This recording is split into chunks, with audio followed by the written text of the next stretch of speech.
Okay, we're starting chapter 7. I should be on chapter 11, but I'm on chapter 7 instead. We're talking about physical activity. Physical activity is bodily movement produced by skeletal muscles that requires expenditure of energy. That's what exercise is. Since physical activity is any movement, it includes anything.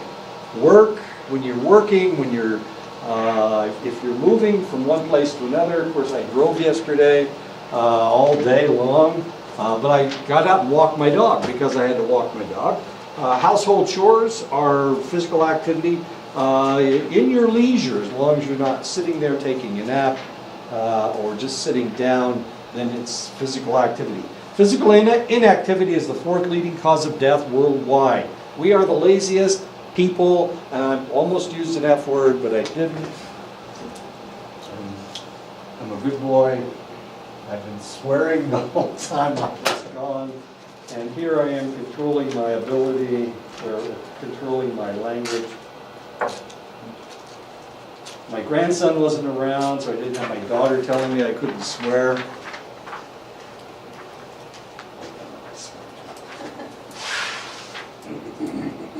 But I learned that in the military. If you don't swear, people won't listen to you. Anyway. Fourth leading cause of death in the world is the fact that people just sit down and do nothing. We've got this idea that when we retire, when we get old, we don't have to move anymore. If you don't move anymore, you're dead. It's not my fault. When do you get to stop? And the answer is never. You either move or die. That's your choice. Move or die. And if you're one of those people that will not move, just kiss it goodbye. It is gone. Kiss your ass goodbye. Life and death. It's not my fault. I didn't make this stuff up. And this is what I keep telling my wife. I can't get her to move. Physical exercise is bodily movement that is meant to improve or to maintain aspects of your physical fitness, and is planned, it's repetitive, and it's purposeful. You can do it alone, you can do it together with other individuals. I lift, I'll go to the gym and lift. And when I do, I lift by myself. And the reason I lift by myself is because, I don't know, because I lift fast. Some people will lift and talk and lift and talk. I don't do that. I lift one, I'll do one exercise, then I'll go and do my next exercise. I don't allow myself to rest. And of course, I lift myself to exhaustion. And that's the way, that's one of the ways you can do it. Aerobic exercise is light to moderate intensity exercise. It's performed for an extended period of time. Swimming would be that type of exercise. Cycling, bicycling. In Iowa, they just started bicycling. Of course, they got all kinds of clothes on because it's not that warm. But the cyclists have just come out. It's really kind of exciting. So as you're driving down the street, or down the road, I live in the middle of nowhere, you'll see these people on their bicycles. Running, of course. You can run the trail. In aerobic exercise, the individual does not go into oxygen debt, so you're not breathing hard. You're just exercising. It's repetitive muscle movement, and this is a good thing.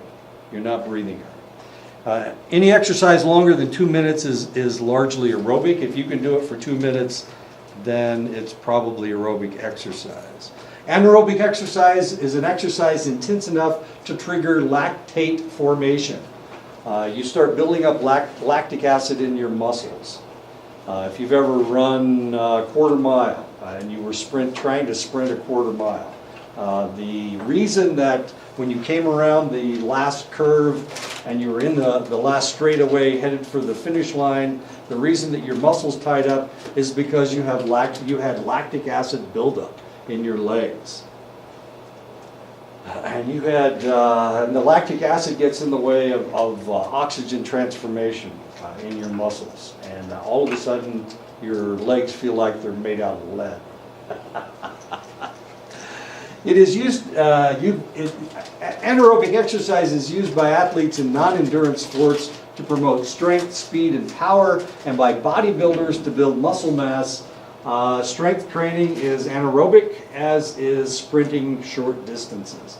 Of course, you can only sprint for a select amount of time. You have to build up the endurance in order to sprint for an extended length of time. Anyway, so sprinting and strength, muscle building, building up lactic acid in the muscles. 50 to 70% of the energy that the body burns is used to maintain its cells and vital organs. This is called the basal metabolic rate. The BMR is based on a set of variables. Has to do with how old you are, has to do with whether you're male or female. Females have to maintain more body fat than males do. And of course, I hear women complain about this all the time. Oh, I've got so much body fat. Well, yeah, you do, and there's a reason why you do. It's so that you will ovulate. And if you don't have a select amount of body fat, then you will not ovulate. Women who exercise to the extent that they don't have any body fat will not ovulate. They are amenorrhea. They do not have a period. My daughter ran with a young lady that had been a pentathlete all of her life. And this individual had never had a period. She was in her 30s and she'd never had a period. She had no clue what everybody was complaining about. She didn't have cramps, she didn't have her monthly blood flow, she did not ovulate. And the reason is because she wasn't maintaining enough body fat. Well, she got married and she wanted to get pregnant, but she wasn't real bright. Well, it's not that she's not intelligent, that wasn't the problem.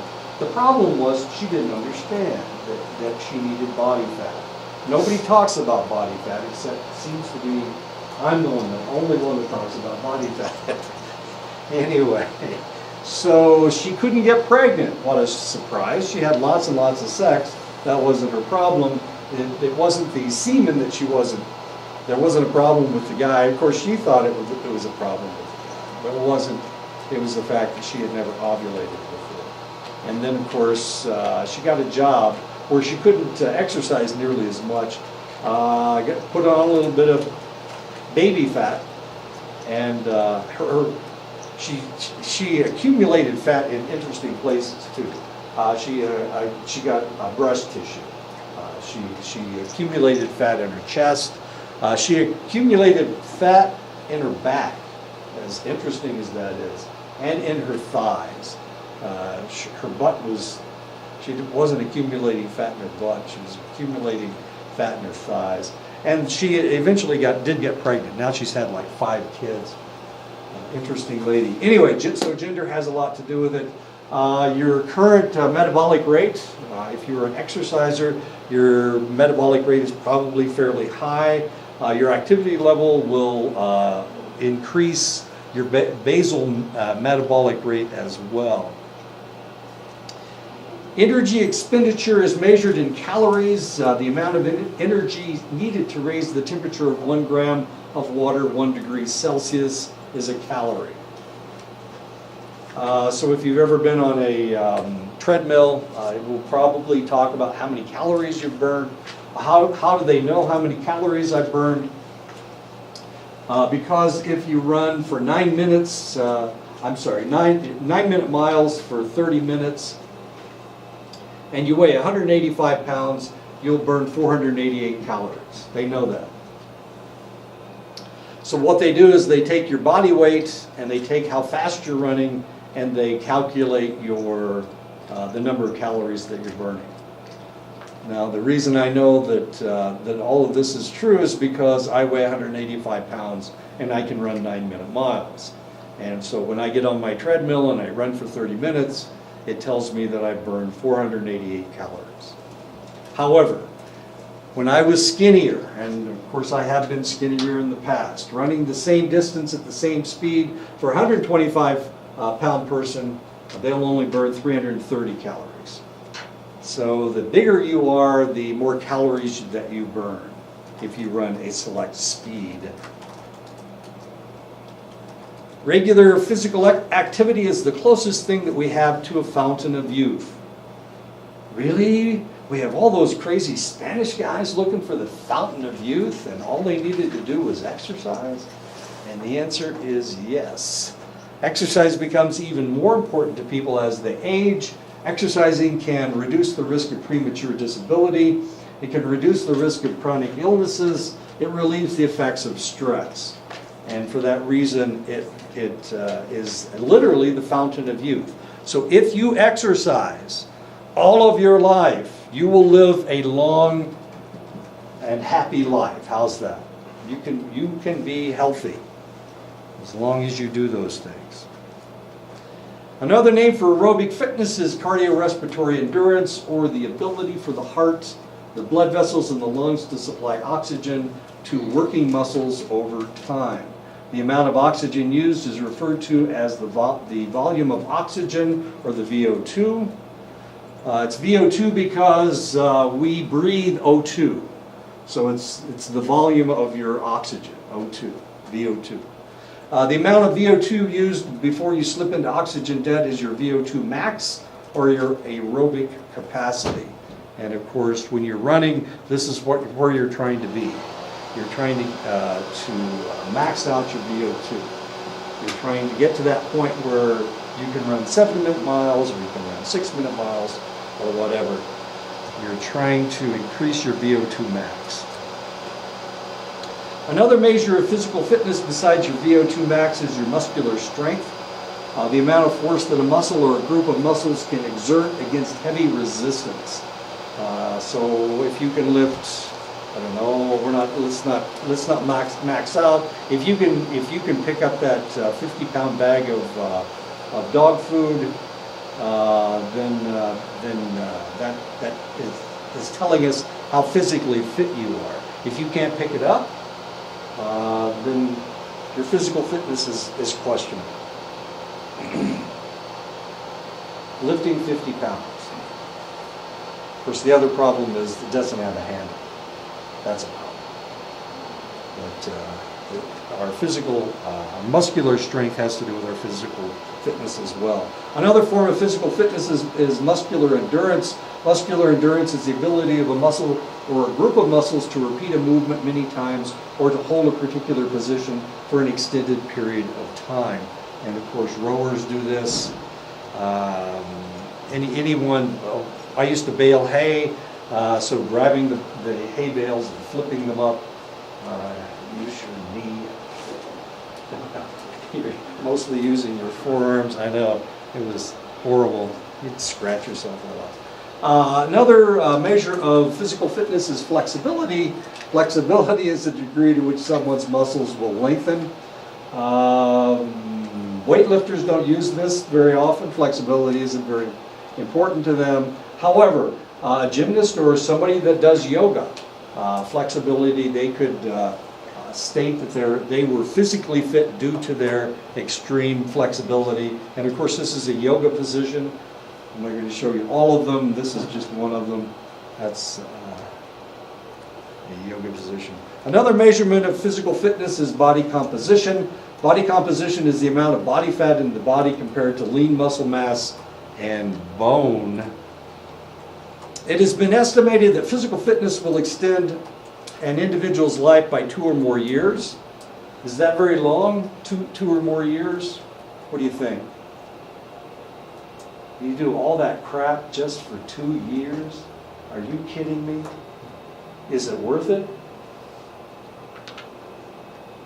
When people are ready to die, they'll do just about anything for a couple more minutes, for a couple more days, for a couple more weeks. They'll do just about anything. So, yeah, two years is pretty nice. Recent research has shown that the better the physical fitness, the longer the life expectancy, and the better the quality of life. And a good example is my wife right now. I hope she doesn't watch this video. Over the break, the first thing that she told me was, I have sleep apnea. And what else does she have? Oh, she's pre-diabetic. Her knee's going out. You know, so she's sitting down at the table and she's crying about all these things. And of course, I've been telling her to exercise. Exercise! For 40 years, we've been married for 40 years, and I've been trying to get her to exercise. And she won't do it. Her problem is she's from the South. She's from the South. In the South, white people don't do shit. They don't do anything. They expect black people to do all the physical activity. They don't even mow their own lawns. People in California don't mow their own lawns. What's that all about? I'll tell you what that's all about. They've got people from Mexico doing or Nicaragua doing all their physical activity. I don't think there's any water over here. You can come over here if you want. Anyway, so she doesn't do anything, and this is her family, and her family dies in their 70s. She's 60-something. I'm 69, she's 67. She's going to die. She's going to die young, as far as my family. My family lives until their 90s, or maybe hundreds. I'm gonna make 100. I'm gonna make 100. You'll see. I'll make 100. I'll come back when I'm 100 years old and brag to everybody. Because I look better than he does, mainly because I don't wear glasses. So there you go. There we go. Okay. This is Bjorn Borg. You can look him up. He's my age. Bjorn Borg and I are the same age. He looks a lot better than I do. Of course, he's taller than I am. He's a lot taller than I am. He's a tennis player. He used to play world-class tennis. Physical fitness is especially efficacious for individuals with chronic conditions like cardiovascular disease. You need to strengthen your heart as much as possible. Increasing physical fitness can reduce the risk of death by 44%. 44%. It helps increase your self-image, your self-esteem. It reduces depression, and it reduces anxiety and panic syndromes. Physical fitness. I know, all this stuff. This is all good stuff. And I'm not saying he's pretty. I'm just saying he's in pretty good physical condition. There he is again. He's a swimmer. He's swimming now. You can see how tall the bastard is. It's not fair. Height, that's not fair. Write that down. Height isn't fair. Aging can be accelerated or delayed by lifestyle choices such as diet and physical exercise. A sedentary lifestyle accelerates aging and damages physical appearance. People that think that they don't have to do anything anymore because they're old are wrong. They're going to kill themselves.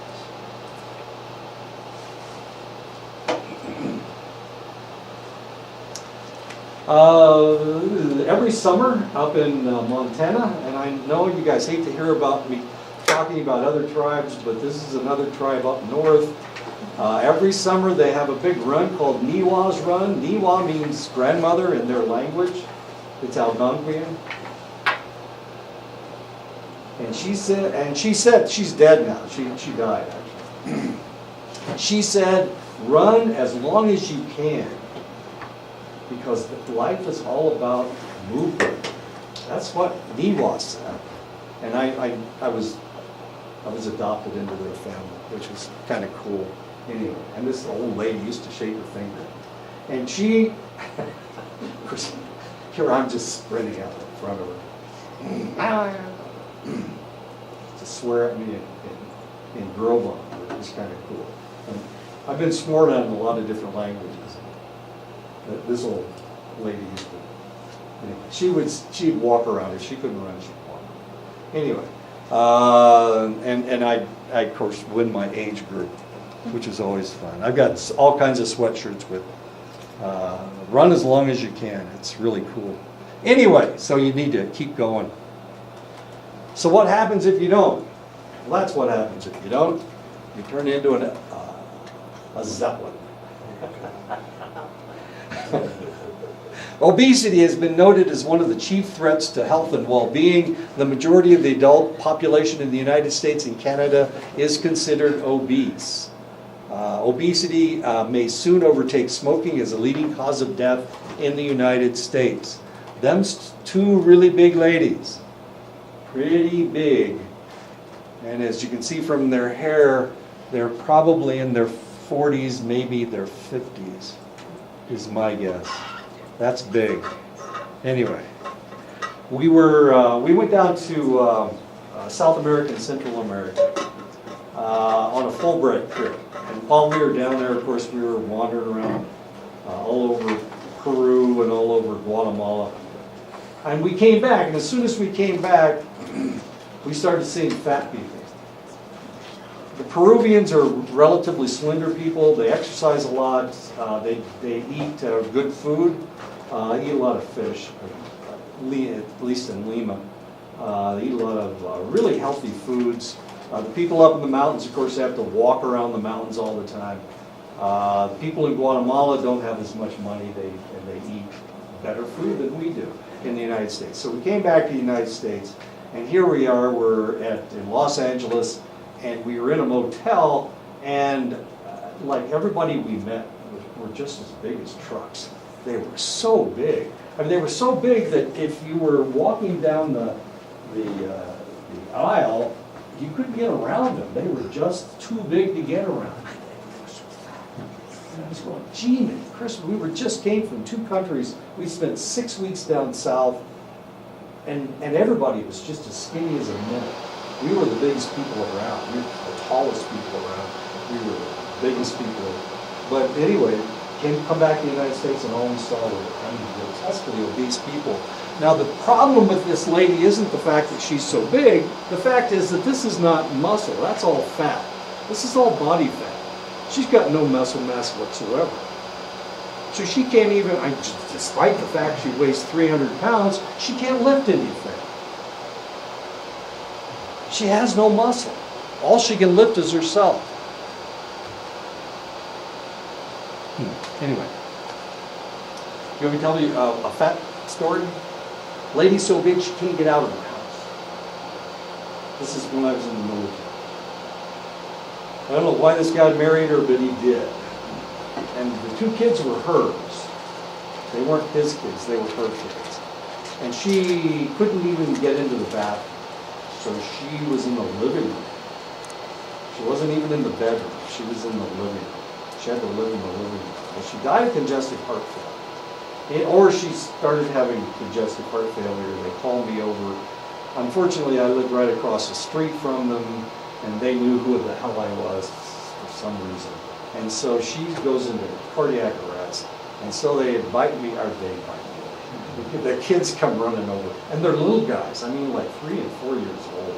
And they come over and they say, my mommy's dying. She's gagging, and I don't think she's turning blue, you know, the whole thing. And I ran over there. And so I started working on this lady. And she's so big. I mean, she's like this big. We laid her down on this, the only place, she was in an oversized bed, but you can't do anything in an oversized bed. We had to get her off onto the floor, and of course, we had to pull her off onto the floor, and you can't, she weighed like 800 pounds, and you can't lift 800 pounds. So we just kind of pulled her off onto the floor, and she just kind of plumped up onto the floor. I know, it sounds horrible. So here we're working on her, trying to pump on her chest, and literally I'm standing there, and I could do heart palpitations. Yeah, it was horrible. It was just horrible. I could barely get to her chest. I mean, I'm leaning over like this. I fell a couple times. It was not good. I didn't save her life, okay? That's the story. She was that big. It was horrible. And then I was there, I'm pumping away on this lady, and another neighbor came over, and we're working on this lady, trying to keep her alive, and she's got this mucus and stuff coming out of her lungs. It was nasty. It was horrible. And back then CPR it wasn't just heart, it was also you had to blow into their mouths. We didn't do that. But you couldn't get to her heart. I mean, she had so much fat on her chest that you couldn't, you know, you're sliding all over the place. I mean, it was just horrible, beyond anything you can possibly imagine. Of course, you guys don't do CPR on fat people anyway. What am I talking about? Anyway, she died, and then we had to get her out of the house. And she hadn't been out of the house in like 2 years. She was too big to get through the doorways. She couldn't. They had to have one of those, you know, portable bath room things, toilets. It was horrible. So how do you get her out? She weighs 800 pounds. No, we took the door off, and we took the door frame off. She was still too good. We still couldn't get her. I won't tell you. It's not a pretty story. It took 12 of us to lift her up. She was that big. Well, you couldn't. Well, anyway. An attempt to discover which type of exercise curbed hunger the best. Broom et al. In 2009 pitted being sedentary, running on a treadmill at 70% VO2 max, and lifting weights for 90 minutes. And this is an argument that I've had over and over and over again. I like to lift weights, but I also like to run. Runners tell you not to lift weights because you build too much mass. So the argument is, how do you burn the most calories, is the argument. They discovered that aerobic exercise curbed hunger, hormones the most, though weightlifting also reduced your hunger. And if you've ever tried this, you can lose, usually you lose water weight when you run, but it's still good weight to lose that weight. And when you lift, you don't lose any weight at all. No matter how much you sweat, you still don't lose any weight. When you lift, you need to drink, and if you don't drink, then you're going to get sore the next day. Just a hint and a warning. The World Health Organization recommends that adults between the ages of 18 and 65 get a minimum of moderate exercise for 30 minutes 5 times a week, or vigorous aerobic exercise for at least 20 minutes 3 times a week. Travis, didn't you win the weight losing contest? How'd you do it? Just water diet. Oh God. The water diet. Who told you about the water diet? Goodness me. Okay. This is what you do with a water diet. You fill your stomach up with water, then you're not hungry anymore. That's what you do. But the problem with the water diet is that it dilutes your blood. It dilutes your blood out. It reduces the amount of potassium you have in your body. So sometimes you go crazy with the water diet. Did you have any problems? Did you have any erratic sleeping? I couldn't sleep. You couldn't sleep. God. And they let you. I'm sorry. You urinate yourself your weight away. Yeah, it's kind of fun. Water diet. Aerobic exercise is good for the body because the heart speeds up, breathing is deeper, the cells of the body become more efficient at extracting oxygen from the blood and dumping waste. And because of this, you're less likely to develop diabetes, type 2 diabetes. Weight-bearing exercise helps preserve muscular strength and flexibility. It promotes healthy body composition. It maintains your bone density. And this is really important especially for Caucasian females. Caucasian females have a problem with osteoporosis. Their muscle density tends to be relatively poor. And because of this, they need to do these exercises, or they're going to get osteoporosis sometime in their lives. This is true of Caucasian women and also Asian women. Asian women have a bad time with osteoporosis. I've also seen osteoporosis here on the reservation. So this is not something that you can ignore, despite the fact that you have more melanin than other individuals have. It still can potentially be a problem. Walking, jogging, racquetball, any muscle-bearing exercise, weight-bearing exercise is good for maintaining your bone density. It promotes neurogenesis, the growth of new neurons in the brain. I know all these positive things. It makes you smarter. It makes your body more efficient. It decreases your resting heart rate and blood pressure. 46. 46 is really, really low. Okay, this is not your target unless you're a marathoner. Let's see what my heart rate's 84 right now. Of course, I'm up here dancing around and talking. Anyway, it reduces your blood pressure and your heart rate. My resting heart rate is in the 50s, which is pretty good. Low 50s sometimes. I had a 49 the other day. I was thinking, damn, that's good. It improves your regulation of blood sugar, and that's how you can fight off diabetes if you're pre-diabetic or borderline diabetic. It increases your VO2 max. It increases the strength and the efficiency of your heart. It increases slow wave deep sleep, so it improves your sleep. This is really important because your slow wave deep sleep is when you do all of your BMR. All your metabolism takes place during your delta wave sleep. So this is a really important time for you. It increases your HDL, which is your good cholesterol, and it reduces your LDL, which is your bad cholesterol. It decreases the risk of cardiovascular disease, mainly because of what we just talked about.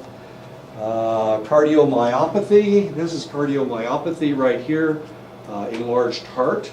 Why do you have an enlarged heart? Because your heart has to beat more, it has to beat stronger in order to move the blood through your system.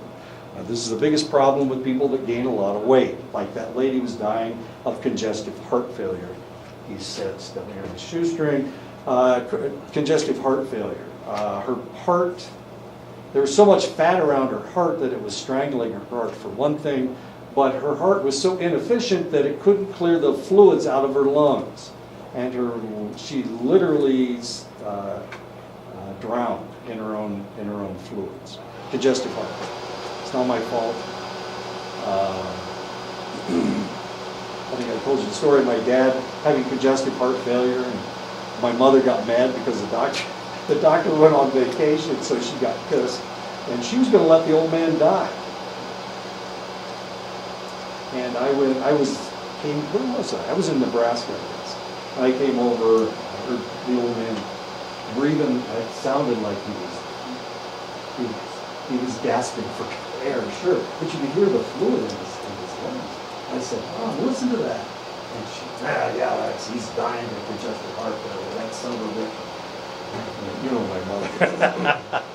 And she's going to let my dad die just to show the doctor that he was stupid. You don't let somebody die just to show doctors how stupid they are. It decreases obesity. This is one of those odd fetishes. Men, slender men like grotesquely obese women, they find it erotic somehow. And so they do things like force feed them. It promotes relaxation. It decreases menstrual cycle length. It increases your longevity, which is kind of nice. Decreases risk for cancers. It improves your immune system function. It improves your mood. And there you go. All those positive things just because you exercise. Have I convinced anybody? No? Okay. Physical exercise protects people from chronic illnesses, including osteoporosis. 1 in 4 women over the age of 60 suffer from osteoporosis in the United States. But you have to remember, most of these people are white. And the reason that they're suffering from osteoporosis is because they don't convert vitamin D properly. And you need the vitamin D, of course, in order to put the calcium into your bones. They also don't exercise properly. And if they did exercise, they wouldn't have this problem. The women who are the most susceptible, of course, are women of Asian and European descent. Studies have shown that exercise can protect the individual from various forms of cancer, from colon cancer, rectal cancer, breast cancer, endometrial cancer, prostate cancer, and lung cancer. I used to have this argument with my sister all the time. She claimed that men were muscle heads and that women didn't need to exercise. She said that the more you exercise, the more fat that you accumulated, because muscle turns to fat if you don't use it. That's what she said. So she wasn't going to exercise. And she was one of those individuals who, even in the womb, this child never moved. My mom thought she was dead because she never moved. Me, I just kicked the holy hell out of my mom while I was in the womb. And that's one of the reasons why she hated me when I came out. And she hated me to the end, her dying day, is because I used to kick the holy crap out of her when I was in there. She said that she thought I was a soccer player, that I kicked so much. Anyway. Anyway, so my sister died of endometrial cancer, as strange as that is. So my sister, who, I don't know, you've never, you could argue with her, but you never won. This is the only argument that I ever won, was when she was dying of endometrial cancer. She admitted that I was right, exercise was good for you, and she was wrong. She should have exercised more in her life. Exercise changes pro-inflammatory cytokines, which can lead to growth of tumor cells, and of course, that's what we're trying to do. Exercise is especially important in the control of diabetes mellitus. Exercise is the only non-pharmaceutical means of improving and managing blood glucose levels. Sedentary lifestyles lead to obesity, increased waist circumference, and metabolic syndrome. My wife and I, as I told you, I've been trying to get her to exercise for 40 years. Now she's pre-diabetic. She's gone on a new diet. It's called, she's a flexitarian. She's not eating nearly as much meat as she was before. So every time I try to convince her that she needs to exercise, she comes up with a new diet plan. She thinks she can reduce her body mass with her diet. And I tell her that maybe I should just shut up. Maybe then she would exercise if I should just shut up. But it doesn't work. I've been telling her for years that she has sleep apnea. My daughter told her one time that she had sleep apnea, and now she's going to go have a sleep analysis. One time. I must be the biggest idiot in the world. She doesn't believe a damn thing that I say. It's a good thing you guys aren't married to me. He lies. Everything he says is not true. My God. His wife told us. He's a big liar. Anyway. Okay. Sedentary lifestyle leads to obesity, increased waist circumference, and metabolic syndrome. Exercise increases your insulin sensitivity, long-term and short-term. It lowers your blood sugar levels, it reduces body fat, it improves cardiovascular function. Once you drift into type 2 diabetes, you can slow it down with exercise.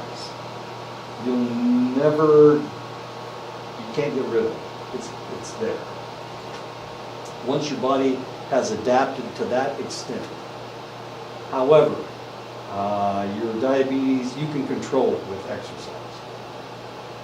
Control it meaning that it's not going to get any worse. How's that? Okay. So you can arrest it. You can slow it down. If you don't exercise, you accelerate. And now it's going to do nasty, horrible things to you if you don't exercise. Exercise increases insulin sensitivity, it lowers your blood sugar levels, it reduces body fat, it improves your cardiovascular function. One of the problems that you have as a type 2 diabetic is that if you put sugar into your body, of course, you have no way of controlling that. But if you burn it off with exercise, now you can control it. It controls it will control the sugar level much more readily. Metabolic syndrome is a cluster of conditions that put the individual at risk for heart disease, stroke, or diabetes. It has to do with increased blood pressure, high blood sugar levels, excess body fat around the waist, low HDL, and high triglyceride levels. And as you can see, this is when we're talking about waistline, this is what we're talking about. We're talking about adding weight around your waist, fat around your waist. Some people, of course, accumulate fat in this area anyway, and that's okay, as long as it's not too much, and as long as you exercise. Metabolic syndrome is closely linked to obesity, the lack of physical activity, and insulin resistance.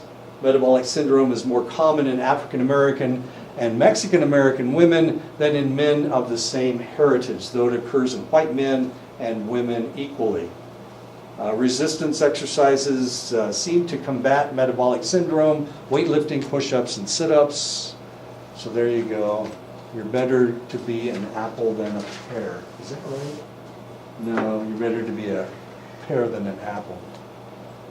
Where do you carry your weight is the question. If you're a pear, you carry your weight in your gluteus maximus and in your hips. If you're an apple, you carry it around your waist, period. And that's not good. Exercise is associated with improved mood, elevated well-being. It buffers against anxiety, it buffers against stress, it boosts your self-esteem, it boosts your self-efficacy. You feel more vigor and less fatigue. It protects against depression. And of course, that is exercise. Exercise is especially efficacious for adults under stress. In a study from Montreal looking at people over 60, those who exercise frequently experience less stress over 2 years and better physical health over 4 years. And these are people over 60. Now, how you get these people to exercise is the basic question. How do you do that? Regular exercise predicts better cognitive function, and has been seen in children as young as 7 years old. Kids, it's hard to keep them from exercising. Try to get them to sit down, that's the question. One study showed that I know how to get them to sit down. Give them a video game to play. And they'll just play that damn video game for like hours, not moving. That's how you shut them up. You give them a video game. One study showed that the children getting the most exercise had increased prefrontal cortex activity. Exercise has also been shown to reduce the risk of dementia and Alzheimer's disease. Researchers have found that even nursing home residents can start exercising, and it will help them. Muscle strength increases, bone density increases, and it lowers morbidity and mortality. In other words, they don't get sick as frequently and they don't die as young.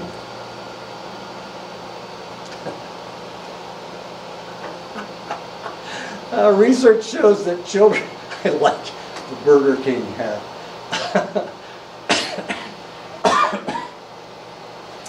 And using her décolletage as a cup holder.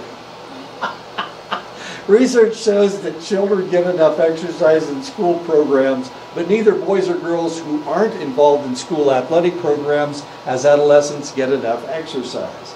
And what are we cutting in schools? Phys ed. Of course we're cutting phys ed. Adults who consider themselves sedentary in the United States, 32% of men and 42% of women. I'm guessing this lady considers herself sedentary. Bruce, can I say something? The school on this side over here, they cut out their recess time. Oh. For about 2 years until this year. I guess it was talked about it. They rebooted recess time. Well, it's only logical. I mean, the kids need to run, they need to interact. They're not allowed to interact in class. Yeah, I mean, recess only makes I sense. think well, with my son being there, the recess time was about really making him active and stuff like that. And actually scored it pretty much. I mean, he's catching all the words and even scoring on with full words with vocabulary, the meaning of the words. It's really just turn switch. I swear. Exercise ranks as one of the lowest priority among Americans, especially minority women. Minority women, of course, are you guys, also African American women and Hispanic women. Exercise was once discouraged among older adults and didn't become something that you did until the jogging craze of the 1970s. Really? Yeah, if you were in the 1950s and 1960s, if you were old, you didn't do anything. There was no place for you to go. There was no place for you to exercise. If you were old and you exercised, then people looked at you funny. My mother, who doesn't care, usually didn't care about the way people looked at them. My mother and my dad used to go on these trips. They went to trips to the Alps. They went to Europe. They went to. My dad landed at Omaha Beach on D-Day. And they went out there, and here they are, they're just running all up and down every place, and they're with all these other old farts, and nobody else is moving. And my mom and dad are always the last one to get on the bus. They're always off someplace. If they could climb a mountain, they climbed the mountain. You know, it was one of those kind, and they were always waiting for them. And everybody got pissed off because all these other people, they just kind of stood around, or they went shopping. And looked at things, and here my mom and dad are just running all over the place. And they're in their 70s and 80s at this time. And everybody else was angry with them because they were so different. And the reality was that the people from that age group or that cohort group didn't exercise. It was not something that was accepted behavior. And so they were looked down upon because they saw them as peasants or something, as not proper social beings or something. It was really kind of odd. My mother just, well, you know how my mom talks. So you can imagine what she was saying. The same thing happened with the trip to the East Coast, or to East. The people from Texas didn't get along with people from Virginia. Oh yeah. The people from Texas were just Big obese and they were walking, and one from Virginia just slim and skipped up ahead, and we had to wait for them. They're always going off somewhere. That's not right. People fear accelerated bone density loss, arthritis, and dying from a heart attack. But the reality is that the body will rust out before it wears out. Usually that's the way it works.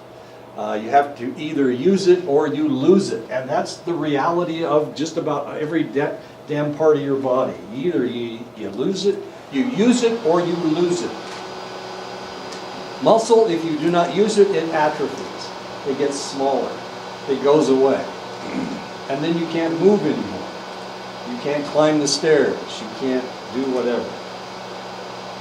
Use it or lose it. When I had my heart attack, I knew I wasn't going to die. I know, it's strange, isn't it? I figured that I'm Superman. I can do anything. And I didn't die. Damn it. Even though they tried to kill me. When I had my ruptured spleen, I knew I wasn't going to die. But they tried to kill me twice. Bastards. Military people, I swear, they're always trying to kill people.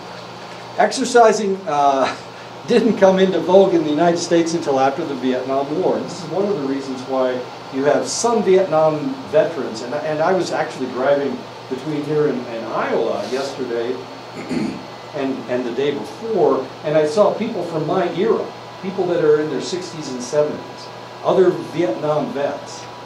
And these guys look like death warmed over. I mean, they're purple. That's not a pretty color.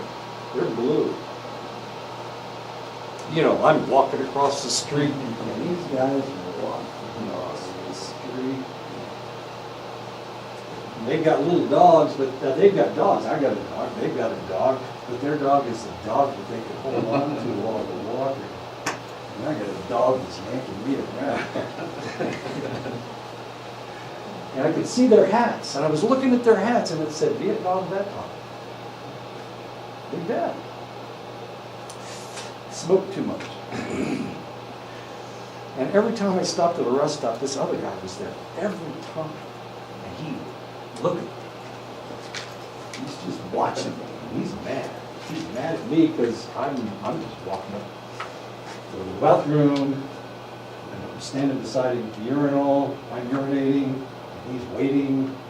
You know how people wait because they can't get it out. It won't come out.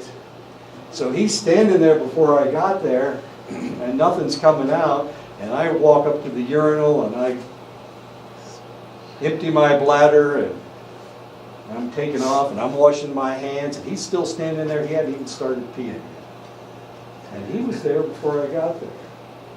And he's still not peeing. He's mad. Anyway, okay, so the baby boomers may have grown up exercising or not, depending on whether they accepted the jogging and the lifting craze. Of course, I was a runner. I was a lifter. Arnold used to be a lifter. He's not anymore. He looks really, really bad. His muscles really are turning into fat. So you either did it or you didn't. And those Vietnam vets that didn't do it are dying of emphysema, or they're dead already. They're gone. Well, my friend just died last March, of a heart attack. He was 2 years younger than I was. He's dead. Of course, he was a smoker, and he wasn't an exerciser. I used to play soccer with this guy. He'd play center halfback, and I'd play either a wing halfback or a striker.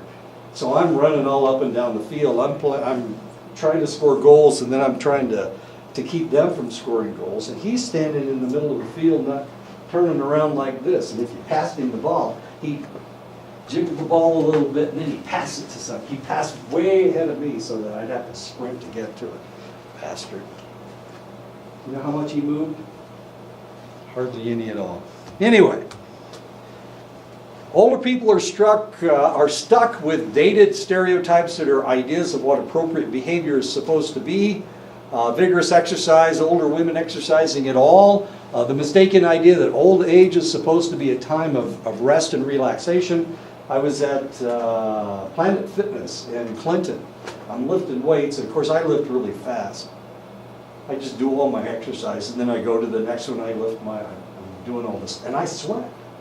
You know, I sweat because I'm working. I'm doing all this work, and all these kids are kind of standing around, and they're posing, and they're lifting a little bit, and they're lifting a lot, you know, but they're just doing a lift, and then they're waiting for 5 minutes, and then they're doing the next lift, and I've already finished 15 lifts by the time they've lifted twice.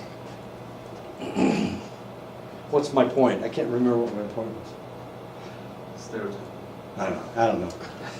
Look at this lady. She's a power lifter. Yeah, look at her grip. How much is that? It's 45. It's probably, I don't know. Bruce, I believe we have a student that's going for the Olympics, trying out for the Olympics. Oh, really? Lifting, yeah. Here? Nominating to go to powerlifting in the Olympics. Oh, is that right? Powerlifting is interesting.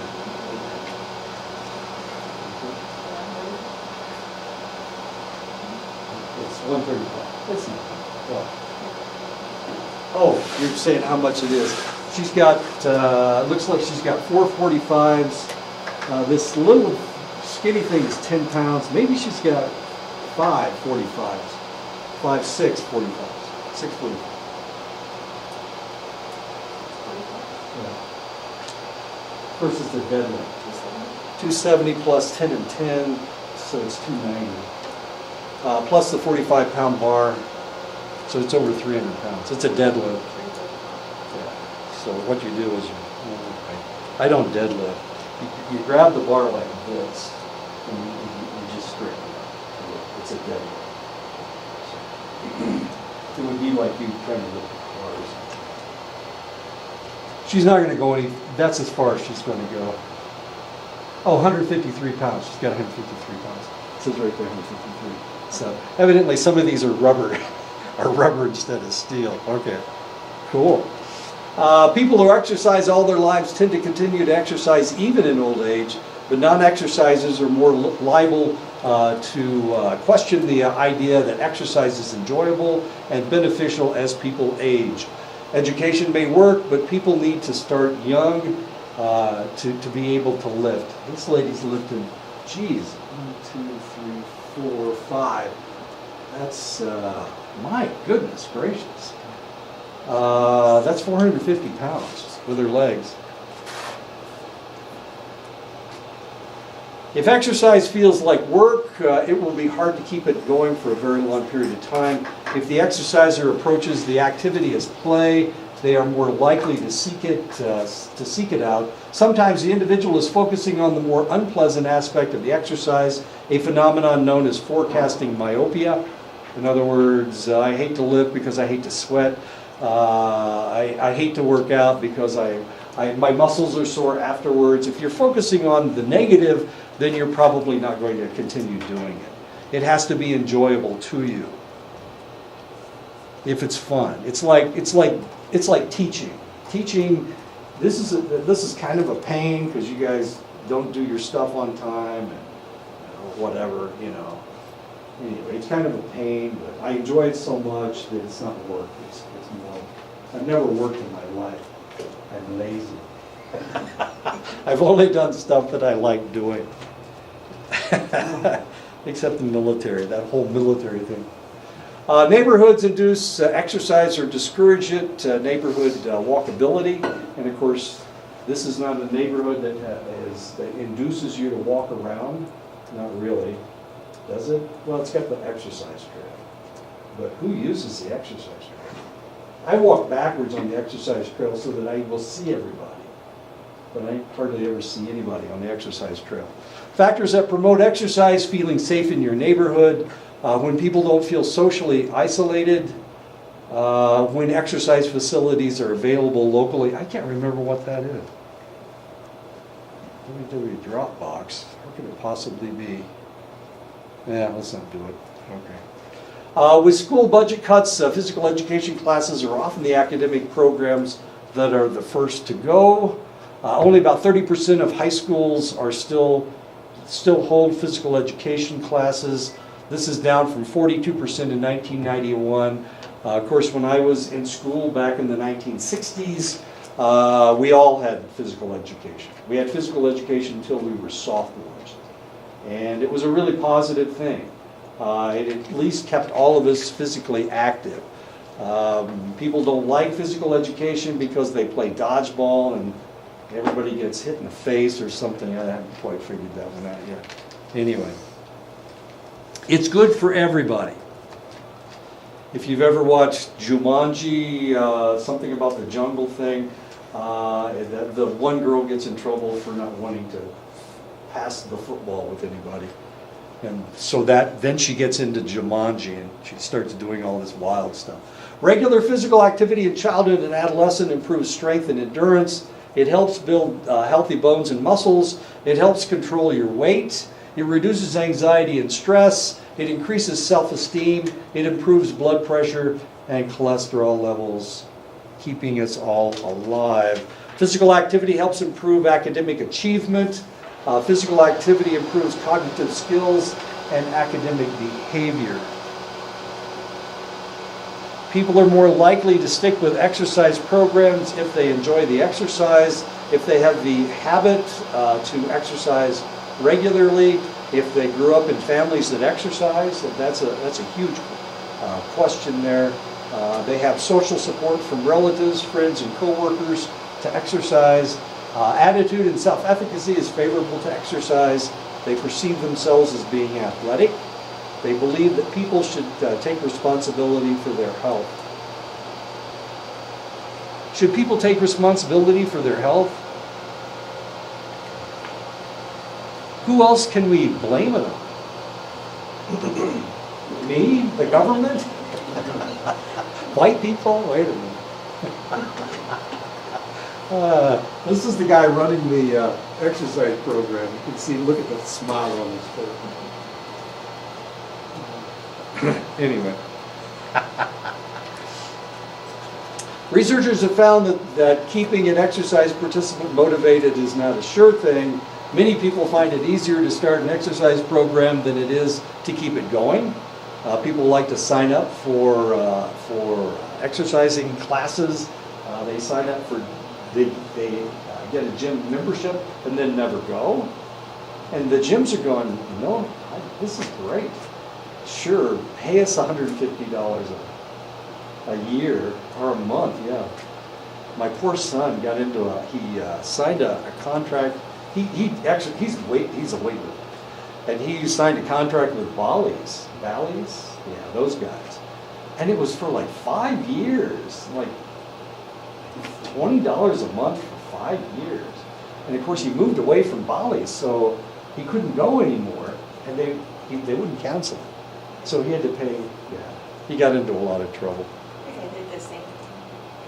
The Bally's, yeah. Bally's. Yeah. There's something wrong with it. Same thing, you did the same thing.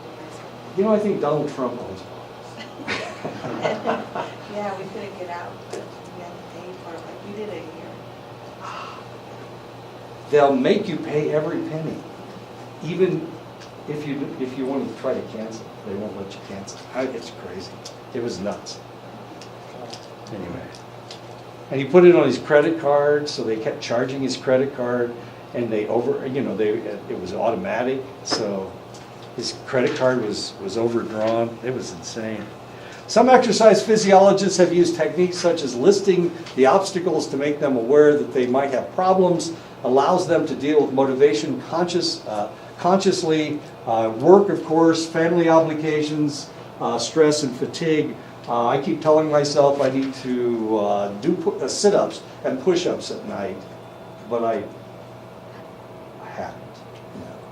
But I will run on the weekends, and I will lift once a week. I will do that, but I don't know. You guys just burn me out. I'll use you guys as my excuse. How's that? Exercise is the fountain of youth. Sleep is if exercise is the fountain of youth, sleep is the elixir of health. 20% of U.S. adults do not get enough sleep and are found to be sleep deprived. Some suffer from a sleep disorder, insomnia, narcolepsy, sleepwalking, sleep apnea. Now I know that my wife has sleep apnea. Jeez, this is bad. This is bad stuff. We were driving down the street the other day, and she's having this conversation right in the middle of the sentence. She fell asleep. She started snoring. Of course, I'm driving down the road. Anyway, so she just fell asleep in the middle of a sentence, which doesn't make any sense. Which sounds like narcolepsy. Could be narcolepsy, but she has sleep apnea. We know she has sleep apnea, so we'll see what happens. The average teenager in the United States is only getting an average of 7 hours of sleep a night. This is a full 2 hours less than adolescents slept in the 1960s and 1970s. 1/3 of high school students admitted that they fell asleep in class, and despite their arguments, it wasn't because of a boring teacher. And teachers are boring sometimes. We try to keep you guys awake, but sometimes we aren't successful. Sharon's like snoring in the back of the classroom, like all my classes. I put her to sleep in all my classes, which is kind of exciting. Of course, military people can go to sleep anywhere and any time. The human body operates on an internal 24-hour clock called the circadian rhythm. People are used to being on this clock, and if disrupted, like with daylight savings time or jet lag, the body feels deprived. It was really tricky because daylight savings time started when I went up to Iowa. Yeah, it started when I went up to Iowa. And we're on mountain time here, and they're on Central. So it was like, I had no idea what time it was. It was crazy. I was like waking up when the sun came up, and it was like 4 o'clock in the morning. It was just insane. I had no idea what was going on. I went crazy while I was up there. Anyway, the human body uses periods of light and dark to set the clock. These are known as Zeitgebers or time givers. Zeitgebers means time givers. Light and dark. And of course, when daylight savings time hits, I don't use an alarm clock. I wake up the same time every day, right about 6:30, maybe a little bit before 6:30. I'll wake up every morning. I never use an alarm clock. If I have to get up at 4 o'clock in the morning, I get up at 4 o'clock in the morning. Spooky.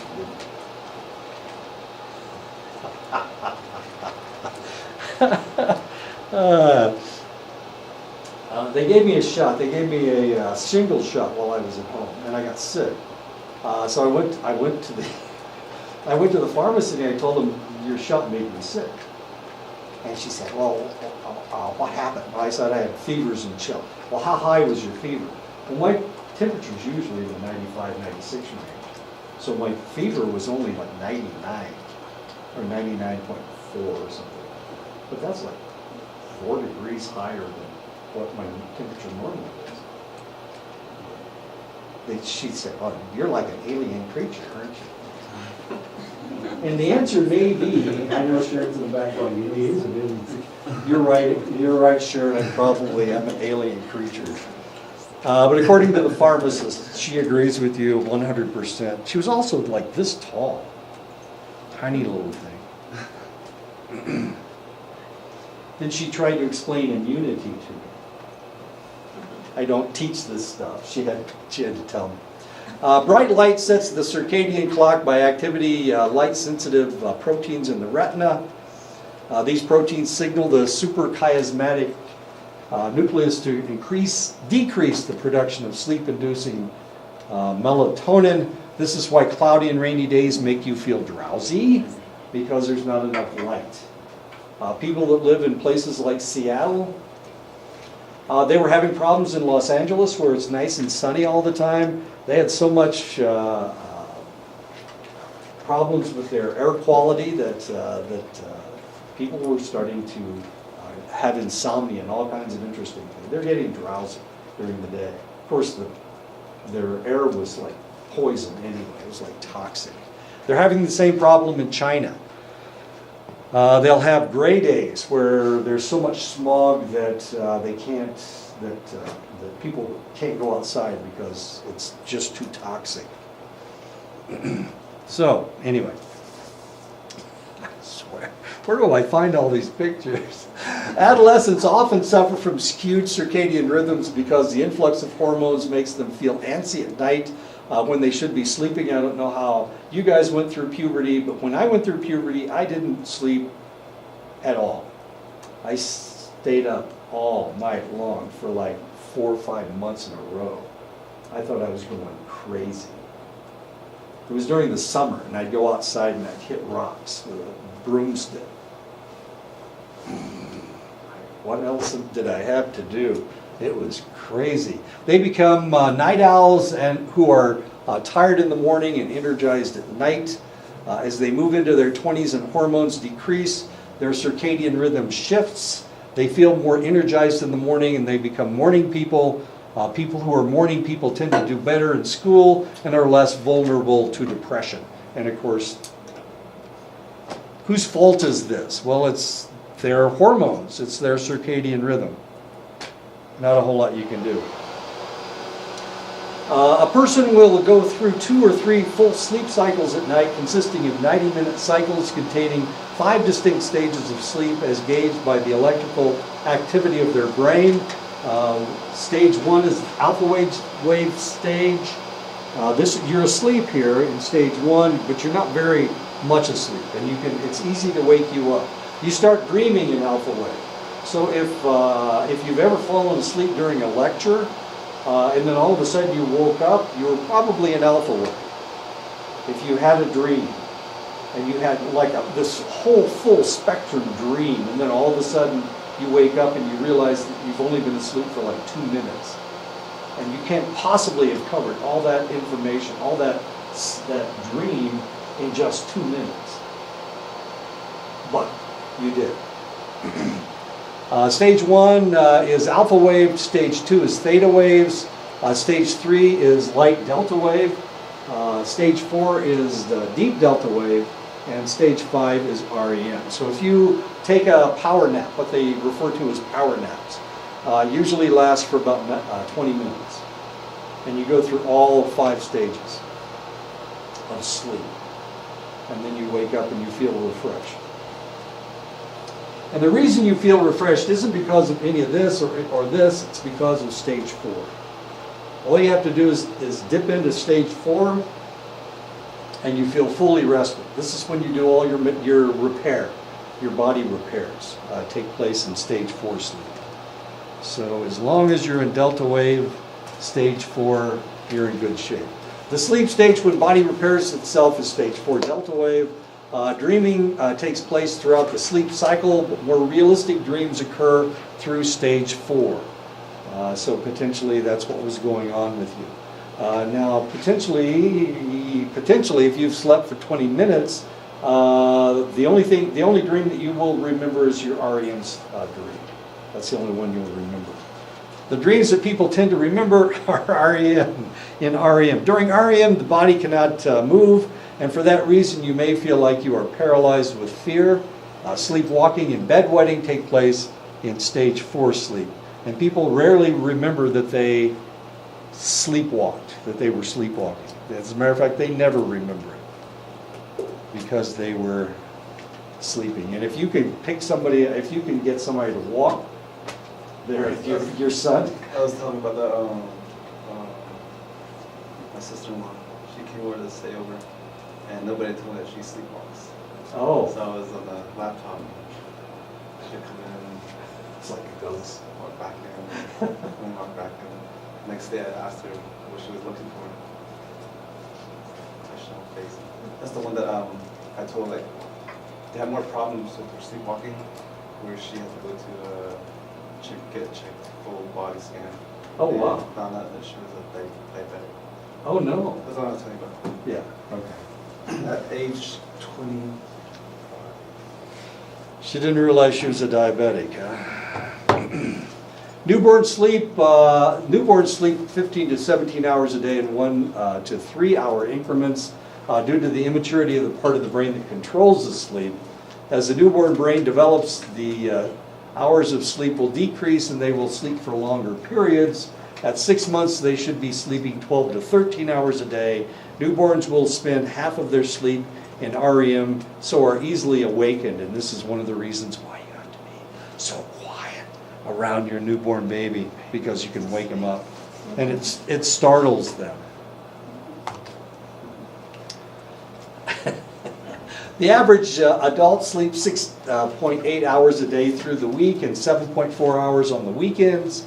Before bright artificial light, people slept throughout the dark. Now with TV, the internet, work schedules, and other distractions, we're more likely to suffer sleep deprivation, a phenomenon known as social jet lag. And of course, as I told you, when I was living in California, on a relatively it wasn't that busy a street, but we were sleep deprived, and we had no idea that we were, because we were sleeping throughout the night, kinda, but we weren't getting very good sleep because of all the cars. And we weren't used to traffic noise. In one study looking at 65,000 Europeans, the researchers discovered that 69% suffered from at least 1 hour of social jet lag a week. Unfortunately, the other 1/3 suffered from at least 2 hours of social jet lag. This may explain why European coffee is so strong, and it's to wake them up. And that it is. It's a lot stronger than American coffee. And the reason is because they need to wake themselves up. And they all have bags under their eyes, as do I. Sleep is an odd commodity. You need a certain amount of it to be healthy. Stress can make you lose it. Genetics controls it to some extent. Too much can make you more susceptible to obesity, diabetes, high blood pressure, and cardiovascular disease. So you don't want to sleep too much. You want to sleep just exactly the right amount. And of course, that is not easy.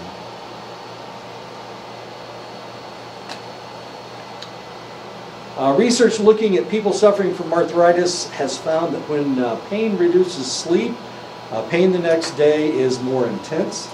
Sleep loss is linked to increased interleukin-6, a cytokine that signals inflammation and pain sensitivity, thus exaggerated pain perception.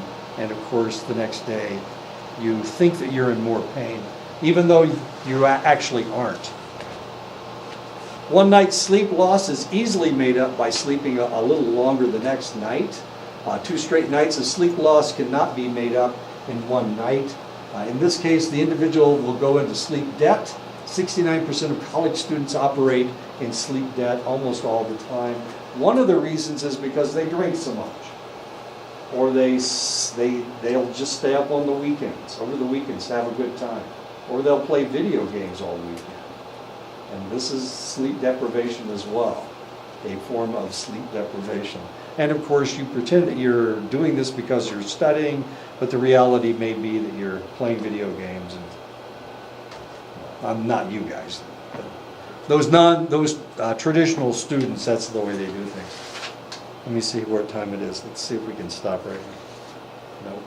Insomnia is where the individual either has a problem falling asleep or wakes up early after falling asleep. 10% of adults complain of insomnia. 25% of older adults complain of insomnia. Using sleep aids like sleeping pills or alcohol can make matters worse by suppressing the REM sleep. This is not a good idea to use sleep aids.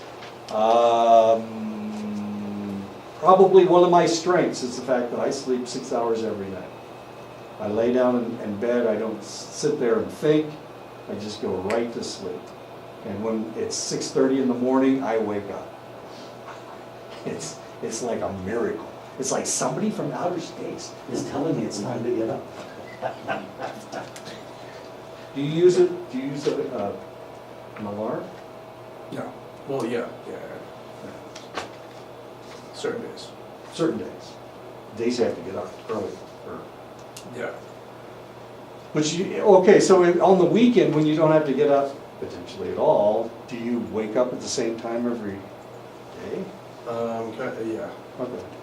So you do the same thing I do, except I always wake up at 6:30. It depends, like if I have an assignment due the next day, or if I know I have a free day tomorrow, I'll binge watch or something. You're worrying me here. Okay. Why don't we stop right here? We'll pick this up next time, now that I picked on Chris.